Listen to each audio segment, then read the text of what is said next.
ছেলেটা বড় হয়েছে, অনেক লেখাপড়া শিখেছে। হ্যাঁ, একমাত্র ছেলে। বাবা, রূপ, আমায় ডেকেছো মা? তুই তো দেখতে পাচ্ছিস সংসারে অভাব। শুধু তা নয়, কেঁদো না মা, তোমাদের চোখে জল দেখলে আমি না থাকতে পারি না। মনে হয় এ লেখাপড়া শিখে আর কোনো লাভ নেই। ভাবছিলাম কাল থেকে মাঠে হতভাগা।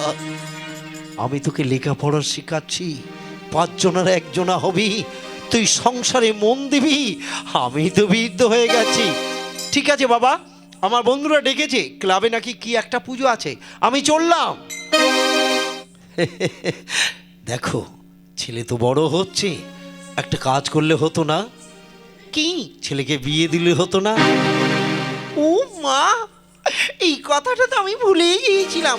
ও নাকি চাকরির ইন্টারভিউ দিতে যাবে কলকাতা শহরে। হ্যাঁ, মস্ত বড় ইন্টারভিউ, যদি পাস করতে পারে না মস্ত বড় চাকরি পাবে। চলো গিন্নি।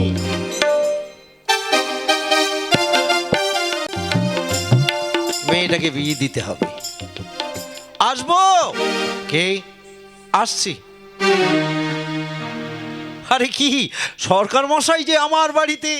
হ্যাঁ, তাছাড়া আমি শুনলাম আপনার ছেলে নাকি মস্ত বড় চাকরি পেয়েছে। পাইনি, তবে পাবে। কলকাতার শহরে গিয়ে ইন্টারভিউ দিতে যাবে। তাই নাকি? তা খুব ভালো কথা, খুব ভালো কথা।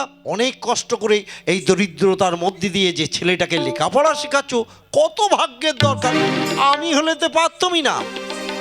তাই বলছিলাম, আপনার মেয়ের সাথে যদি আমার ছেলেকে, এ তো আমার সৌভাগ্য। আমার মেয়ে আপনার বাড়িতে যাবে বউ হয়ে, কত খুশি। তাহলে আগামী দিনক্ষণ, ঠিক বলেছেন, একটা দিনক্ষণ দেখে ওদের বিয়েটা দিতে হবে। আসুন তাহলে।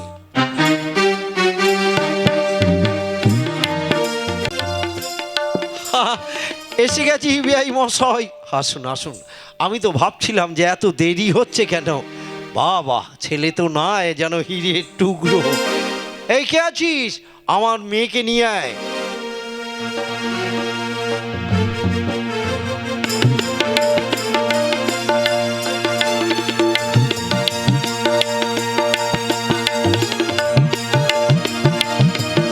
আয় মা। বাবা, আমার মেয়েকে তোমার হাতে তুলে দিলাম, তুমি একে দেখো। ঠিক আছে।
বাবা, সুখী হও বাবা, তোমরা সুখী হও।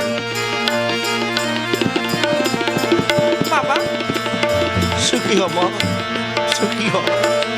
এই, এদের ভিতরে নিয়ে যাওয়ার আয়োজন কর। আসুন বিআই মশাই।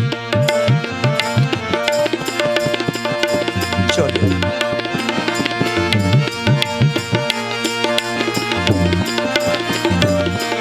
1 বছর পরের ঘটনা।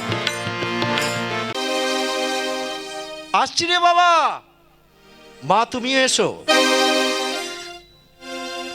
কি রে বাবা, তোরা কোথায় যাচ্ছিস?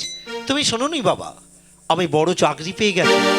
হ্যাঁ হ্যাঁ, যে ইন্টারভিউটা দিয়েছিলাম, আমি চাকরি আমার পাস হয়ে গেছে। বাহ, ঈশ্বর তোর মঙ্গল করুক, মঙ্গল করুক। কিন্তু এই অবস্থায় বৌমাকে নিয়ে বাবা আমরা কলকাতা শহরে যাচ্ছি। সে কি মা, তোমরা গ্রামে থাকবে না তুমি?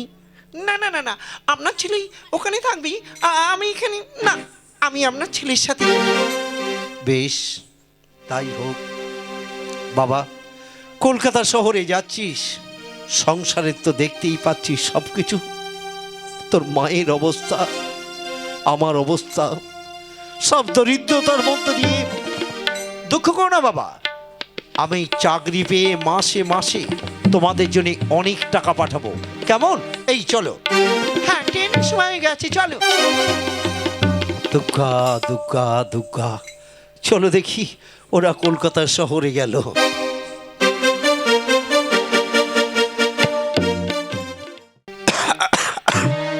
কি তুমি কাশছো কেন গো? ওষুধ আনতে তো গিয়েছিলাম, পয়সা নেই। সেই যে ছেলেটা গেল, বলল বাবা মাঝে মধ্যে আমি টাকা পাঠাবো। পাঠাবে কি করি? ওই যে গেছে না, তাই তো পাঠাচ্ছে না। আমি আমি একবার কলকাতা শহরে ছেলেটার কাছে যাই না? না না, ওখানে গিয়ে তোমার কোনো কাজ নেই। তা বললে হয় না, একটাই তো ছেলে। যাই আমি। সাবধানে যেও। আর শোনো, কিছু টাকা পয়সা কথা বলো, কেমন? ঠিক আছে গো, ঠিক আছে, তাহলে আমি আসছি, কেমন? আচ্ছা। দুর্গা দুর্গা। ঠাকুর, আমাদের সংসার ভেঙে যেন টুকরো টুকরো না হয়। একমাত্র সন্তান, জানি না আমাদের ভাগ্যে কি আছে, কি হবে। আমরা ভীষণ আনন্দে আছি। তুমি যেন কি কিনবে বলছিলে? কেন, আমার তো কিনা হয়ে গেছে, দেখো না। হায় ভগবান, এত বড় আলমারি কি কোথায় রাখবো? কেন, এইখানে। বোন, আসতে পারি? আরে দাদাজি, কেমন আছো দাদা? ভালো। বাবা মা কেমন আছে? আরে ভালো আছে, ভালো আছে। এই শোনো, দাদা এসছি। তুমি দাদার জন্যই বাজার থেকেই ওই গলদা চিংড়ি আর ইলিশ মাছ, ও হ্যাঁ, খাসি মাংস একটু আনবে। ঠিক আছে গো, ঠিক আছে, আমার সম্বন্ধে বলে কথা। দাদা আপনি বসুন, আমি চট করে বাজারটা সেরে আসি। আরে বোন, কেমন কাটছে দিনকাল? খুব ভালো। আমি তো জানি তুই আমার বোন, সবকিছু গুছিয়ে নিবি, সবকিছু ঠিকঠাক থাকবে। সুন্দর ওর বাবা মাকে টাকা পয়সা? না না না না না না, মাইনে পেলেই তো সমস্ত টাকা পয়সা আমার হাতে। ওগো, এই তো, এই দেখো না। ও মা, বড় বড় গলদা চিংড়ি। এই শোন বোন, এই গলদা চিংড়িটা একদম মালাইকারি করবি, আর এই ইলিশ মাছের সর্ষে বাটা দিয়ে, আর খাসির মাংসটা কষা কষা করে রাঁধবি। ঠিক আছে, তুমি বসো, আমি আসছি। এই এদিকে এসো সুন্দর, আমরা বসে এইখানে তোমার পালঙ্কে বসে একটু গল্প করি। তারপর তোমার চাকরি টাকরি কেমন চলছে, হালচাল অফিসে? খুব ভালো দাদা, সামনের মাস থেকে আরো মাইনে বাড়াবে। খোকা, খোকা কে? আমি রে। বাবা, বাবা তুমি? বাবা আমার প্রণাম। না থাক বাবা, থাক থাক থাক থাক, হয়েছে। কেমন আছিস বাবা? হ্যাঁ বাবা, ভালোই আছি। বাবা, অনেক দূর থেকে আসছো তাই না? খুব কষ্ট হয়েছে? হ্যাঁ বাবা, অনেক দূর থেকেই আসছি তো, কষ্ট তো হবেই। বাবা, কালকে তুমি খেয়েছিলে? না রে বাবা, সংসারে পয়সা করিনি, তাছাড়া শরীর আমার অসুস্থ। ডাক্তার দেখাওনি, কাশছো? না রে বাবা। তাই তো। আগো, বাবার জন্য একটু মানে টিফিনটা নিয়ে এসো তো। আচ্ছা। যত সব ঠং। এই নাও দাদা, তুমি খাও। ঠিক আছে, ঠিক আছে, ঠিক আছে, আমি খাচ্ছি। এই যে বাবা, আপনার খাবার। আর এখানেই বসুন। এখানে? আমার বেলায় মুড়ি আর ওর সম্বন্ধের জন্যে মাছ মাংস। কি হলো বাবা, খাও। খাচ্ছি খাচ্ছি বাবা, খাচ্ছি খাচ্ছি।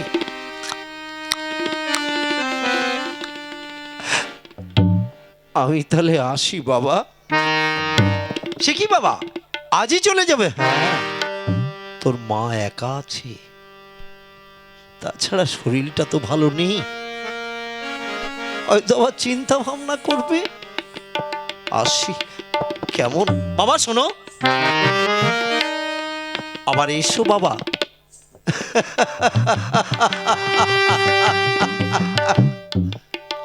আসবো রে বাবা, আবার আসবো আমি। তবে তোর বাবা হয়ে আমি তোর কাছে আসবো না রে বাবা। কি বলছো বাবা তুমি? হ্যাঁ, জীবনে যদি বেঁচে থাকি, আবার পরের জন্মে আমি যেন তোর তোর সম্বন্ধী হয়ে আসতে। বাবা, বাহ, হায় ঈশ্বর, এ আমার কিসের ভয়?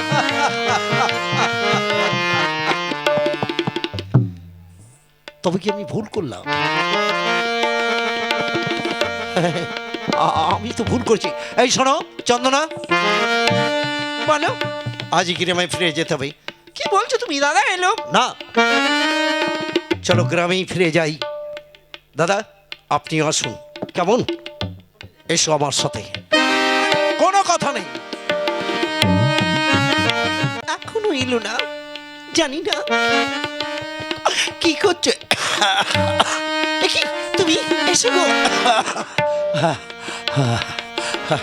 ওঠো ওঠো, এমন করে তুমি হাঁপাচ্ছ কেন? আচ্ছা, সুন্দরের সাথে দেখা হয়েছিল, তার স্ত্রী তোমাকে যত্ন করেছি। করবে না? আমাকে আমাকে কি যত্ন! বৌমা দাদাও গিয়েছিল।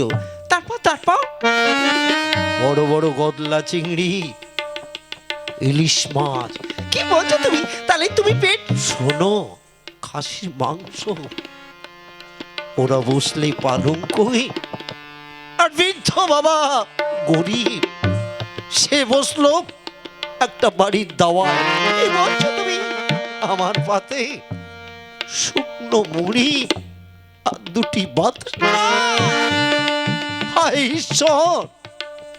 বলতে পারো, বলতে পারো, ছোট্টবেলা থেকে নিজের খাবারটুকু কেড়ে নিয়ে যে সন্তানের মুখে তুলে দিলাম, সেই সন্তানটা তুমি শান্ত শান্ত হও। বাবা, বাবা, আমি এসেছি বাবা। কে? সুন্দর?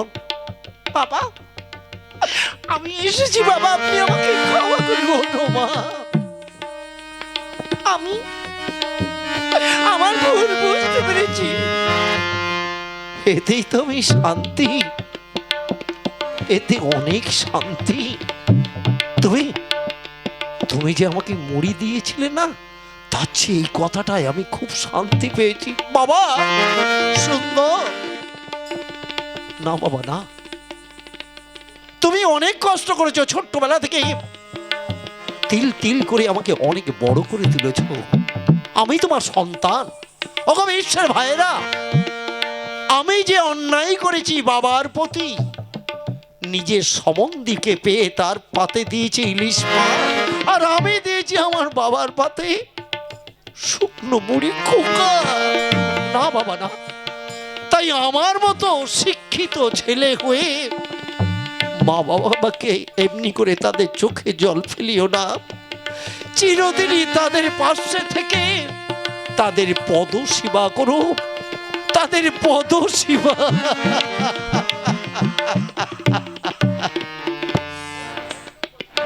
বাবা আমাকেও আপনি ক্ষমা করি। ঠিক আছে ঘুমা, আমি আর কলকাতা শহরে যাব না, সারা জীবন আপনাদের পদসেবাই করব।